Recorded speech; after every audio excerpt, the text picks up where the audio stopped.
High house বিমন, আশা করছি আপনারা সবাই ভালো আছেন। তো অ্যাপেলের যে সেপ্টেম্বর ইভেন্টটা রয়েছে, তো সেটা কিন্তু খুব রিসেন্টলি গতকাল তারা রিলিজ করে দিয়েছে। তো আজকে আমি আপনাদেরকে দেখাবো এই আইফোন 16 এবং 16 প্রোতে তারা কী কী নতুন ফিচার তারা অ্যাড করেছে। আপনাদেরকে হয়তো বা বিগত কয়েকটা জেনারেশনের যে আইফোনগুলো ছিল সেগুলোর ফিচার দেখে আপনাদেরকে একটু বোরিং লাগতে পারে, তবে আমি আপনাদেরকে বলে রাখি হয়তোবা আপনাদেরকে এইবারের আইফোনে বেশ কিছু নতুন ফিচার রয়েছে যার মাধ্যমে আপনাদের একটা আইফোনের প্রতি যে একটা ফ্যাসিনেশন বা একটা নতুন আইফোনের প্রতি যে আপনাদের যে একটা এক্সাইটমেন্ট কাজ করে সেই জিনিসটার প্রতি আপনাদের একটা পূর্ণ জন্ম হতে পারে। প্রথমে হচ্ছে এর যে কালারগুলো রয়েছে, তো সেগুলো নিয়ে আজকে আপনাদেরকে প্রথমে জানাবো। আপনাদেরকে বলে রাখি আইফোন 16 যেগুলো রিলিজ হয়েছে, তো সেগুলো হচ্ছে ব্ল্যাক, হোয়াইট, পিঙ্ক এবং টিল এবং আলট্রামেরিন কালারের যে কালারগুলো ছিল সেগুলো অনেকটাই মিউটেড ছিল, এবার তারা একটু হলেও স্যাচুরেটেড করেছে। এবং 16 প্রোর ক্ষেত্রে যদি আমরা দেখি তাহলে আমরা ব্ল্যাক, হোয়াইট এবং ন্যাচারাল ডেজার্ট নামে একটা কালার আমরা দেখতে পাবো। যদিও আসলে ন্যাচারাল ডেজার্ট কালারটা নিয়ে অনেক বড়সড় ডিজাস্টার করে ফেলছিল, তবে প্রকৃত অর্থে এটা দেখতে সুন্দর আছে। আর আইফোন 16-এর ক্ষেত্রে তারা 6.1 এবং 6.7 ইঞ্চি যে ডিসপ্লে থাকার কথা ছিল তারা সেটাই রাখছে, তবে প্রো মডেলগুলোতে ডিসপ্লে সাইজ আগের থেকে একটু বেশি ইনক্রিজ হচ্ছে। একটা হচ্ছে 6.3 আর একটা হচ্ছে 6.9। এর পরবর্তী যে বিষয়টা রয়েছে এটা ডিসপ্লে প্রোটেকশনে ক্লেম করতেছে। এবারে যে ডিসপ্লেটা রয়েছে আগের থেকে তারা হচ্ছে সিরামিক সিলটা 40% স্ট্রঙ্গার করেছে। এখানে আমি আসলে যে জিনিসটা সবথেকে বেশি এক্সাইটেড সেটা হচ্ছে ক্যামেরা কন্ট্রোল। তো আমরা হচ্ছে ক্যামেরা যে সচরাচরভাবে যেটা ব্যবহার করি, তো সেটা আসলে এখন আর আগের মতো ঠিক থাকবে না। এখানে তারা একটা ক্যাপচার বাটন নামে একটা টাচ সেন্সিটিভ একটা প্যাড তারা অ্যাড করেছে। তো এই জিনিসটা হচ্ছে আপনাদের যে ট্র্যাক প্যাড রয়েছে তো সেটার মধ্যে আসলে কাজ করে। আর এখানে আরেকটা বিষয় হলো আপনারা যখন এখানে লং প্রেস করবেন বা শর্ট প্রেস করবেন, তো সেই অনুযায়ী হচ্ছে এখান থেকে আপনারা বিভিন্ন রকমের অ্যাকশন আপনারা এখান থেকে সিলেক্ট করতে পারবেন।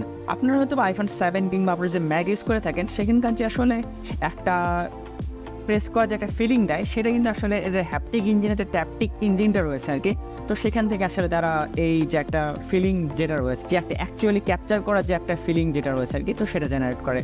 তো এখানকার যে ক্যাপচার বাটনটা রয়েছে, তো এখান থেকে আপনারা যদি হাফ প্রেস করেন তাহলে হচ্ছে আপনারা কোনো কিছু সাবজেক্টকে ফোকাস করতে পারবেন এবং লং ক্যাপচার করে আপনারা হচ্ছে কোনো কিছু ছবি তুলতে পারবেন। এর পরবর্তী আরেকটা যেটা বিষয় রয়েছে, আপনারা যদি এখান থেকে ক্যাপচার যে বাটনটা রয়েছে সেটা প্রেস করে থাকেন, তারপরে এখানে থেকে কিন্তু আপনারা বিভিন্ন রকমের জুম, ডেপথ বা আপনাদের অন্যান্য যে কন্ট্রোল বা যে জিনিসগুলো হচ্ছে আপনারা মেনটেন করতে চান, তো সেই জিনিসগুলো কিন্তু আপনারা এখান থেকে ম্যানুয়ালি কন্ট্রোল করতে পারবেন। ইভেন আপনারা যে অন্যান্য কোনো থার্ড পার্টি অ্যাপ্লিকেশনগুলো রয়েছে আর কি, তো সেখানেও কিন্তু আপনারা বিভিন্ন প্রকার স্টাইল মোড আপনারা কিন্তু এখান থেকে সিলেক্ট করতে পারবেন। তো আইফোন 16-এর দিকে যদি আমরা দেখি, এখানে হচ্ছে 48 মেগাপিক্সেলের একটা মেইন ক্যামেরা থাকবে এবং 12 মেগাপিক্সেলের একটা আলট্রা ওয়াইড ক্যামেরা থাকবে। এবং এখানকার যে লাইট ক্যাপচার করার যে ক্যাপাসিটিটা রয়েছে সেটা আগের থেকে হচ্ছে 1.6 গুণ বেশি হবে।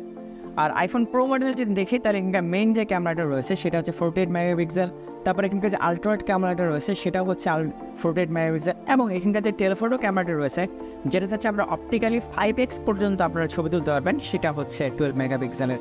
এর পরবর্তী যে বিষয়টা রয়েছে, আপনারা আইফোন 14 থেকে ফটোগ্রাফিক স্টাইল নামে যে অপশনটা রয়েছে সেটার সাথে হয়তো ফ্যামিলিয়ার আছেন, তবে সেটাকে এবার তারা আরেকটু এক ধাপ এগিয়ে নিয়ে আসে। এখানে ট্র্যাকপ্যাডের মতো একটা ভার্চুয়াল ট্র্যাকপ্যাড তারা একটা অ্যাড করেছে, তো সেখান থেকে হচ্ছে আপনারা ফটোগ্রাফিক স্টাইল সিলেক্ট করতে পারবেন। এছাড়াও এবার ক্যামেরাতে কিন্তু আপনারা 4K-তে 120 FPS-এ হচ্ছে ভিডিও রেকর্ড করতে পারবেন। এটা কিন্তু আসলে অনেক বড়সড় একটা বিষয়, কারণ হচ্ছে আপনারা যে একটা 4K 120 FPS-এ যদি কোনো রেকর্ড করেন তো সেটা আসলে অনেক বড় একটা ম্যাটার করে। কারণ হচ্ছে আপনারা যখন একটা এরকম হিউজ ফরম্যাটের একটা সাইজকে আপনারা 120 FPS-এ ক্যাপচার করতে পারতেছেন, এটা আসলে অনেক বড়সড় একটা ব্যাপার। কারণ অনেক প্রফেশনাল ক্যামেরাগুলোও কিন্তু 120 FPS-এ হচ্ছে ক্যাপচার করতে অনেক বড়সড় হিমশিম খায়। এবং তার অ্যাডভান্টেজেস নিয়ে উইকেন্ডের যে একটা নতুন মিউজিক ভিডিও আসতে যাচ্ছে তারাও হচ্ছে সেটা আইফোন 16 প্রোতে রেকর্ড করেছে। তো আপনারা বুঝতেই পারছেন হচ্ছে আইফোন 16 প্রো যে ভিডিও রেকর্ড করার যে একটা ক্যালিবার রয়েছে, তো সেটা আসলে কোথায় চলে গিয়েছে। এবারে এসওসি নিয়ে আলোচনা করা যাক। এবারে আইফোন 16 এবং 16 প্রোতে যথাক্রমে A18 এবং A18 প্রো চিপসেট থাকতেছে। দুটোই হচ্ছে 3 ন্যানোমিটার আর্কিটেকচার দ্বারা বিল্ড করা। এর সুবিধা হচ্ছে আপনাদের যে ব্যাটারি কনজাম্পশন যেটা থাকবে সেটা আগের থেকে অনেকটা কমে যাবে, এবং যে অ্যাপ্লিকেশন বা গেম যদি রান করেন সেগুলোর ক্ষেত্রে অনেক একটা এফিসিয়েন্সি বেড়ে যাবে। তো আমি আপনাদেরকে বলে রাখি আইফোন 16 প্রোর যে কুলিং সিস্টেমটা রয়েছে সেটা আগের থেকে অনেক বেশি লার্জার করা হয়েছে। এর ফলে আপনারা আপনাদের যে আরও অনেক বেশি টাইটেলের কনসোল লেভেলে যে গেমগুলো রয়েছে সেগুলো কিন্তু আপনারা আইফোন 16 প্রোতে খেলতে পারবেন। A18 চিপসেটের সব থেকে বেশি ইমপ্রেসিভ পার্ট হলো এখানকার যে মেশিন লার্নিং বা এখানকার যে মডেলগুলো রয়েছে মেশিন লার্নিংয়ের বা অ্যাপেল ইন্টেলিজেন্সের যে মডেলগুলো রয়েছে সেগুলো কিন্তু আপনারা সরাসরি আপনাদের আইফোনে অন ডিভাইস সরাসরি কিন্তু আপনারা ইউজ করতে পারবেন। যেমন ধরো আপনারা চাইলে এখান থেকে কোনো কিছু একটা দিলেন বা কাউ বয় ফ্রক, তো এই জিনিসটা কিন্তু আসলে সরাসরি ইন ডিভাইস তারা জেনারেট করে ফেলে। এআই মডেল একটা মেশিনের মধ্যে সরাসরি কোনো ইন্টারনেট কানেকশন ছাড়া যদি আপনারা সেটা ব্যবহার করেন, সেটা আসলে অনেক বড়সড় একটা ব্যাপার। তো এদিক থেকে বলতে হয় যে এখানকার যে চিপসেটটা রয়েছে, তো সেটা কিন্তু অনেক অনেক অনেক পাওয়ারফুল যে কোনো স্মার্টফোনের তুলনায়।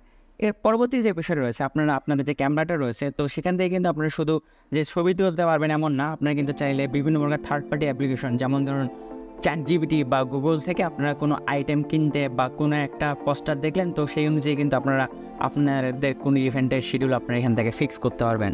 এছাড়াও আপনাদের যে কোন নোটিফিকেশনটাকে আসলে একটু প্রায়োরিটাইজ করা দরকার বা কোন নোটিফিকেশনটা আপনাদের জন্য বেশি গুরুত্বপূর্ণ, সেটাও কিন্তু এই অ্যাপেল ইন্টেলিজেন্স করে দেবে এই A18 চিপসেটের দ্বারাই।